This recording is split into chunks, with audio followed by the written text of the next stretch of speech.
Hai semuanya, perkenalkan nama saya adalah Gustina Sijabat dengan NIM 230402013 dari Prodi Pendidikan Biologi Unit 1.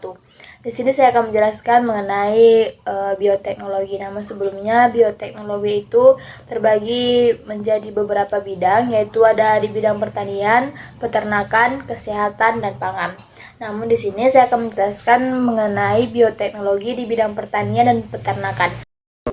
Jadi, bioteknologi ini dia berasal dari kata Latin yang berarti bio yang artinya itu hidup, teknos atau teknologi, dan logos yang artinya ilmu. Nah, jadi dapat kita simpulkan bahwasannya bioteknologi ini adalah suatu teknik modern untuk mengubah bahan mentah melalui transformasi biologi sehingga menjadi produk yang berguna. Nah, adapun prinsip-prinsip bioteknologi yang telah digunakan untuk membuat dan memodifikasi tanaman, yaitu hewan dan produk tanaman. Nah, selanjutnya, apa sih bioteknologi pertanian itu? Nah, bioteknologi pertanian itu yaitu bioteknologi pengembangan teknologi di bidang pertanian yang bertujuan untuk memenuhi kebutuhan manusia yang semakin meningkat, sehingga manusia dituntut untuk melakukan inovasi di dalam berbudidaya tumbuhan agar mendapatkan hasil yang melimpah, kualitas yang bagus, bibit yang sehat, yang baik, dan produktivitas tanaman yang relatif cepat untuk dipanen. Nah, selanjutnya, apa perbedaan bioteknologi peternakan? Nah, jadi bioteknologi peternakan itu adalah kegiatan untuk mengembangbiakan dan membudidayakan hewan ternak untuk mendapatkan manfaat dan hasil dari kegiatan tersebut.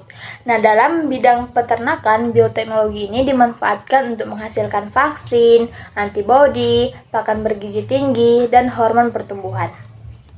Selanjutnya kita masuk ke contoh penerapan bioteknologi dalam bidang pertanian dan peternakan.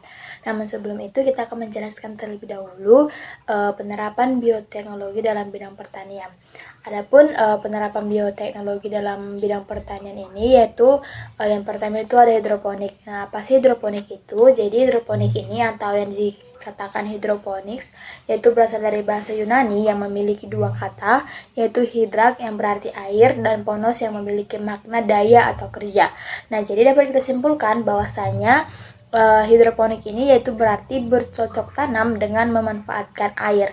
Nah, seiring perkembangan zaman, jika semula hidroponik hanya diartikan sebagai sistem budidaya tanaman yang mengandalkan air, saat ini hidroponik ini berkembang menjadi soilless culture yang berarti bercocok tanam tanpa tanah. Yang kedua yaitu tanaman transgenik. Tanaman transgenik ini merupakan tanaman yang telah disusupi DNA asing sebagai pembawa sifat yang diinginkan. Adapun tujuan tanaman transgenik ini adalah untuk memindahkan gen tersebut untuk mendapatkan organisme baru yang memiliki sifat yang lebih baik. Nah, DNA tersebut berasal dari tumbuhan yang berbeda jenis. Untuk menghasilkan tanaman transgenik dibutuhkan teknik rekayasa genetik dan vektor sebagai pembawa gen sifat yang diinginkan. Nah, sebagai vektor digunakanlah DNA yang berasal dari bakteri Agrobacterium tumefaciens yang lebih dikenal dengan nama TI plasmid. TI plasmid ini memiliki kemampuan masuk ke dalam sel tumbuhan selama proses infeksi. Nah, teknologi transgenik ini telah dilakukan pada beberapa tanaman pertanian seperti jagung, kapas, tomat, padi, kedelai, dan pepaya. Nah, tanaman transgenik ini juga dia tidak perlu disemprot dengan pestisida untuk menyingkirkan hama dan penyakit. Sebab dengan sisipan gen tersebut tadi, dia sudah menghasilkan yang namanya senyawa endotoksin atau senyawa racun, sehingga tanaman transgenik ini dapat memberantas hama dengan senyawa racun yang dikandungnya. Selanjutnya yang ketiga itu ada teknik kultur jaringan tanaman. Istilah kultur jaringan itu mengacu pada teknik untuk menumbuhkan jasad multiseluler dalam medium padat maupun cair menggunakan jaringan yang diambil dari jasad tersebut.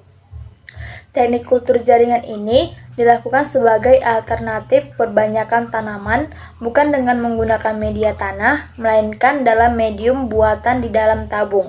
Nah, teknik ini sekarang berkembang luas sehingga bagian tanaman yang digunakan sebagai bahan awal perbanyakan tidak hanya dikenal dengan teknik kultur sel. Oleh karena itu, teknik ini secara umum disebut sebagai teknik in vitro. Selanjutnya itu ada penggunaan teknologi nuklir. Nah, pasti teknologi nuklir ini, jadi teknologi nuklir ini teknologi yang menggunakan unsur-unsur radioaktif yang dapat memancarkan sinar radioaktif. Nah, adapun manfaat dari radioaktif ini seperti sinar gamma yang berguna untuk pemulihan tanaman, yaitu dengan meradiasi sel atau jaringan sehingga akan terjadilah yang namanya mutasi, yaitu terjadinya perubahan jumlah kromosom atau gen yang terdapat dalam inti sel. Nah, dengan tujuan agar menghasilkan atau memiliki keturunan dengan bibit unggul. Nah, adapun hasil dari mutasi yang sering dinamakan yaitu mutan, ternyata dia memiliki beberapa keuntungan diantaranya yaitu cocok ditanam di persawahan pasang surut yang memiliki kadar garam cukup tinggi, tahan warna coklat dan hijau, tahan penyakit busuk daun, umurnya lebih pendek, dan dapat ditanam pada musim kemarau dalam waktu lebih singkat. Nah, hasil panennya ini lebih banyak juga. Nah, tanaman hasil mutasi ini dia bersifat poliploidi atau jumlah kromosomnya berkelipatan dari kromosom normal sehingga dapat memberikan hasil yang lebih tinggi. Misalnya kayak cepat berbuah, buahnya lebih besar dan tidak berbiji. Nah, selanjutnya kita masuk ke contoh penerapan bioteknologi di bidang peternakan. Yang pertama itu ada teknologi transplantasi nukleus atau yang sering kita sebut dengan cloning. Nah, cloning hewan ini adalah proses di mana seluruh organisme diproduksi dari sel yang diambil dari organisme induk. Nah, sehingga dia menghasilkan keturunan secara genetik identik. Nah, cloning ini dia digunakan untuk menghasilkan individu duplikasi atau mirip dengan induknya. Nah, walaupun keberhasilan produksi hewan cloning ini lewat transfer inti sel itu somatik telah dicapai pada berbagai spesies seperti domba, sapi, mencit, kambing, kucing, dan kelinci. Yang kedua itu ada teknik inseminasi buatan atau sering kita sebut dengan kawin suntik. Nah, kawin suntik ini adalah teknik untuk memasukkan sperma yang telah dicairkan dan diproses terlebih dahulu yang berasal dari ternak jantan ke dalam saluran alat kelamin betina dengan menggunakan metode dan alat khusus yang disebut dengan insemination gen. Memasukkan atau menyampaikan semen ke dalam saluran kelamin betina dengan menggunakan alat-alat buatan manusia dan bukan secara alami. Selanjutnya itu ada transfer embrio.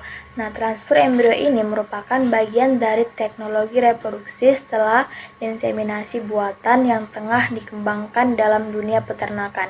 Nah, apabila kawin suntik ini memfokuskan pada sperma jantan, maka transfer embrio tidak hanya potensi dari jantan saja yang dioptimalkan, melainkan potensi betina juga berkualitas unggul untuk dimanfaatkan secara optimal. Nah, selanjutnya itu yang keempat itu ada teknologi transgenik. Nah, hewan transgenik itu adalah hewan yang telah mengalami rekayasa genetika sehingga dihasilkan hewan dengan sifat yang diharapkan. Nah, teknologi transgenik ini pada hewan itu dilakukan dengan cara penyuntingan fragmen DNA secara mikro ke dalam sel telur yang mengalami pembuahan.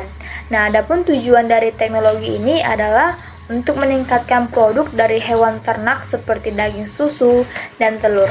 Selanjutnya kita masuk ke manfaat bioteknologi dalam bidang pertanian. Nah, jadi seperti yang kita ketahui bahwasanya biologi itu kan ilmu yang mempelajari makhluk hidup. Nah, semua makhluk hidup itu kita pelajari dalam biologi, maupun makhluk hidup yang mulai dari yang sederhana atau makhluk hidup bersel satu sampai dengan makhluk hidup yang sangat kompleks. Nah, pertanian itu kan ilmu yang mempelajari budidaya tumbuhan dan segala yang berkaitan dengan upaya budidaya tersebut, atau termasuk ilmu tanah, pengolahan hasil, dan agroindustri. Nah, jadi kedua ilmu ini dia memiliki keterkaitan yang sangat kuat, di mana ilmu biologi merupakan dasar dari ilmu pertanian, terutama dalam penemuan jenis tanaman unggul, rekayasa genetika, tumbuhan, dan lain sebagainya. Misalnya seperti ini, pengetahuan mengenai sifat suatu tanaman berdasarkan analisa sel atau ilmu biologi itu membuat manusia atau membuat orang pertanian itu mampu menerapkan bagaimana sih cara membudidayakan yang tepat dan pengelolaan hasil yang lebih lanjut. Nah, selanjutnya itu pengetahuan mengenai sifat dan karakter serangga yang berhubungan dengan iklim atau musim. Selanjutnya kita masuk ke manfaat bioteknologi dalam bidang peternakan. Nah, pemanfaatan biologi pada bidang peternakan pun sudah sedemikian besar dengan menerapkan pengetahuan cabang-cabang biologi seperti zoologi, anatomi hewan, fisiologi hewan, genetika, biologi reproduksi, embriologi, dan bidang molekuler atau rekayasa genetika. Nah, para peternak dan masyarakat yang lebih luas telah dapat menikmati hasilnya melalui penerapan ilmu-ilmu tersebut. Telah banyak dihasilkan ternak varietas unggul, diantaranya adalah ayam penghasil banyak telur, ayam daging, sapi pedaging, sapi penghasil banyak susu, dan domba pedaging. Nah, dalam usaha perbanyakan ternak unggul tersebut, kini pun telah banyak menggunakan teknik kawin silang atau hibridasi. Nah, dan teknik suntik atau inseminasi buatan. Nah, dengan teknik inseminasi buatan itu dapat dihasilkan keturunan sapi atau domba yang diharapkan tanpa mengenal musim kawin, serta tidak melibatkan sapi atau domba jantan. Selanjutnya itu ada dampak dari bioteknologi di bidang pertanian dan peternakan. Nah, yang pertama itu dalam bidang pertanian yaitu dampak positif, yaitu dalam bidang pertanian, bioteknologi ini terbukti dapat meningkatkan tampilan buah dan sayur, memperpanjang waktu makanan untuk disimpan, meningkatkan kandungan nutrisi tanaman, dan membuat tanaman tahan terhadap penyakit dan hama. Nah, adapun dampak negatifnya yaitu ada beberapa dampak negatif yang ditimbulkan di bidang pertanian seperti munculnya tanaman super gulma, biji yang dihasilkan kadangkala tidak unggul, dan timbulnya bahan makanan yang mengandung protein baru bersifat toksik, erosi plasma nutfah, dan terganggunya keseimbangan ekosistem. Nah, adapun dampak bioteknologi di bidang peternakan yaitu dapat dihasilkannya hewan transgenik, dihasilkannya hormon BGH, dan hormon pemacu pertumbuhan hewan ternak. Nah, itu tadi penyampaian yang bisa saya sampaikan mengenai bioteknologi di bidang pertanian dan peternakan. Bila ada kesalahan dalam kata, saya minta maaf dan saya ucapkan terima kasih.